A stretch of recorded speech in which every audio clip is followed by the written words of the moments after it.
wabarakatuh. Waalaikumsalam warahmatullahi wabarakatuh.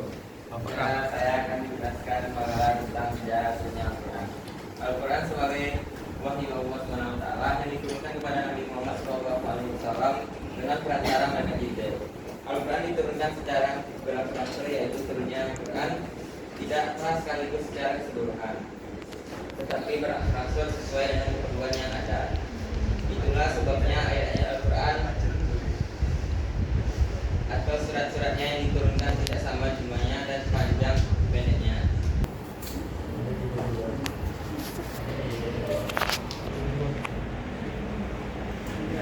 Selanjutnya judul yang kedua yaitu sumber petunjuk dalam kehidupan umat Islam. Al-Quran sumber petunjuk dalam kehidupan umat Islam. Al-Quran merupakan kitab yang diyakini dan diakui sebagai wahyu Allah SWT kepada Nabi Muhammad. Sebagai sumber petunjuk utama, Al-Quran memegang peran penting dalam kehidupan spiritual,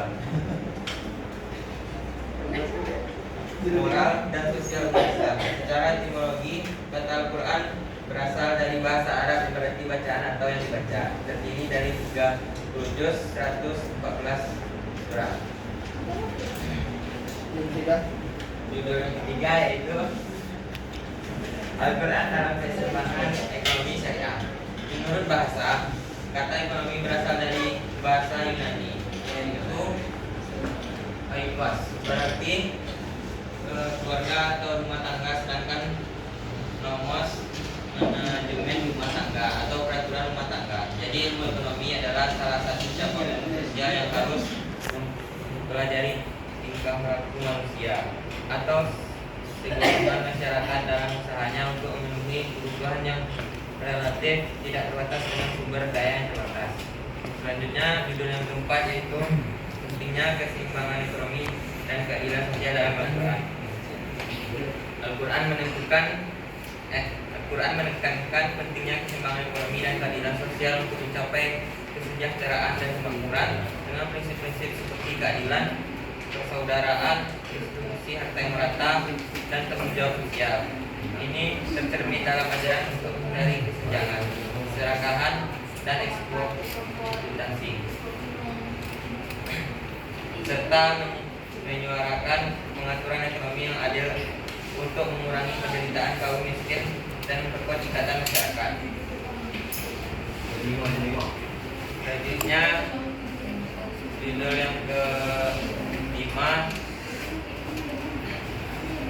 yaitu perspektif Al-Quran dalam pemerataan ekonomi.